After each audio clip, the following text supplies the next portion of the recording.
nous annonçons la fin de la vente des voitures à essence et diesel d'ici 2040.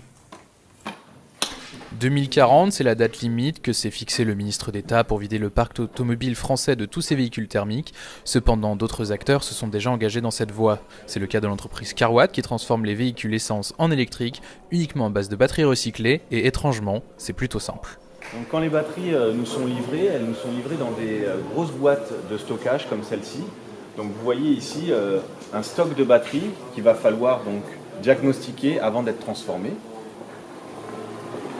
Quand on ouvre ces boîtes, on a accès à une batterie ici qui est dans son pack aluminium. Nous, notre rôle, c'est de dialoguer avec le BMS de cette batterie pour savoir son état de santé, son état de charge et pourquoi pas la recharger pour la mettre à un niveau d'équilibrage. Donc c'est ce qui est fait ici. Mais la tâche reste néanmoins complexe d'un point de vue technique, mais surtout au niveau des démarches administratives qui sont toujours de plus en plus complexes et nombreuses. Quand on transforme un véhicule, il faut qu'ensuite il soit passé aux mines, c'est l'expression qu'on utilise, en fait tout simplement pour qu'il reçoive une homologation. Cette homologation, elle est très coûteuse, ce qui est un frein pour des entreprises comme nous, qui sommes des petites entreprises, qui proposons une innovation, mais qui ne pouvons nous permettre de financer des tests d'homologation comme les grands constructeurs.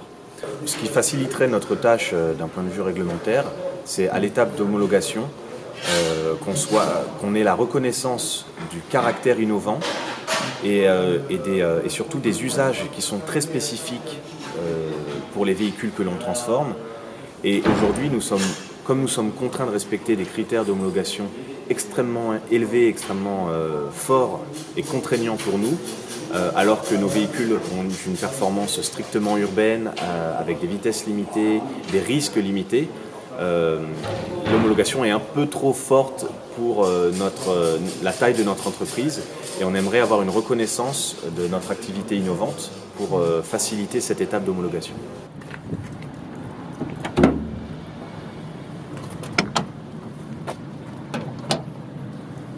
Donc ici, on a à la place du moteur diesel, on a un boîtier électrique qui permet de distribuer le courant entre les différents éléments qui ont été installés. Le moteur électrique a été directement branché sur la boîte de vitesse que l'on a conservée et les batteries ont été intégrées sous le châssis de manière sécurisée et quasiment invisible pour l'utilisateur. Je vais ouvrir le capot pour que vous vous rendiez compte que le moteur diesel est parti.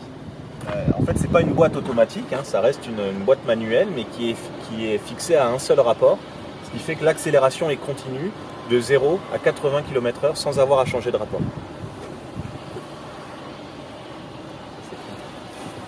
Toujours agréable, on n'a pas besoin de changer de rapport.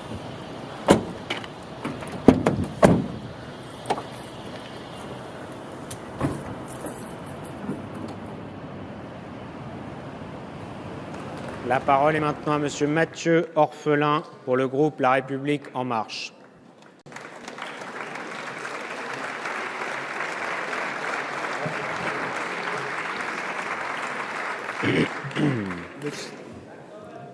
Monsieur le Président, Monsieur le Ministre, Madame la Présidente de la Commission, chers rapporteurs et chers collègues, avec cette loi sur la fin des hydrocarbures en France, nous faisons le pari d'un futur meilleur, libéré des énergies fossiles. Mathieu Orphelin, député, a pour tâche d'appliquer le plan climat.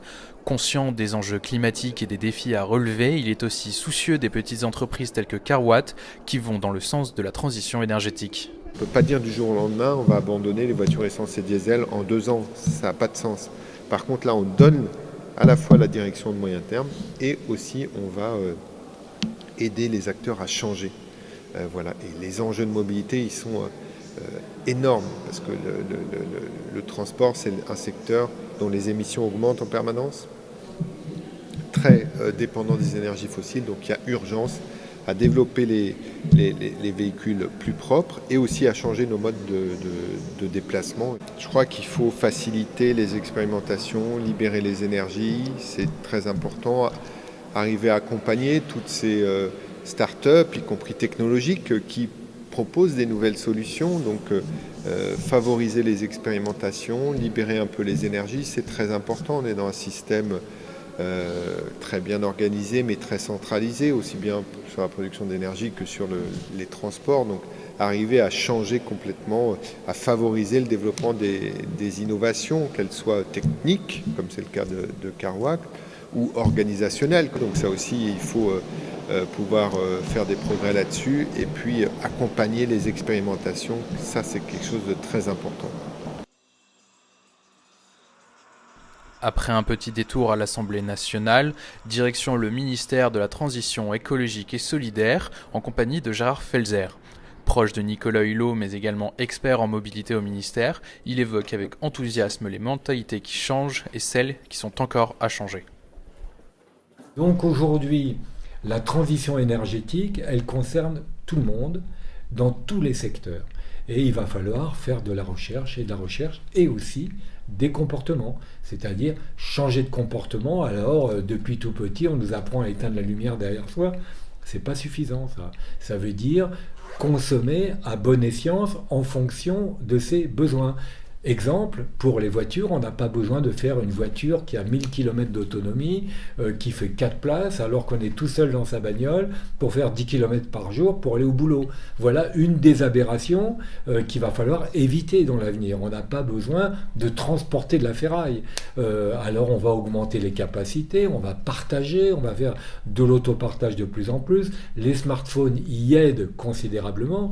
C'est la vraie révolution du XXIe siècle, c'est partager les véhicules, faire en sorte qu'on achète un service et non pas une matière, et à partir de là, on arrivera peut-être à équilibrer. En tous les cas, on est dans le bon sens. Faire changer les mentalités, c'est aussi le rôle des think tanks. Futura Mobility réunit les directeurs de l'innovation de grands groupes de transport. Leur but, se réunir autour d'ateliers sur la mobilité, même si parfois les débats peuvent être animés. Ça m'a sauté aux yeux à la lecture de tout. Hein, que la question se pose, c'est le but de ces nouvelles, d'accord. Mais d'en tirer la conclusion que les acteurs de la mobilité s'en foutent, ça me semble vraiment aussi choquant que potentiellement conclure la nouvelle. Mais qui n'est pas lié à cette notion. Malgré certains désaccords, pour Joël Touré, le rôle des think tanks dans la transition énergétique est des plus importants.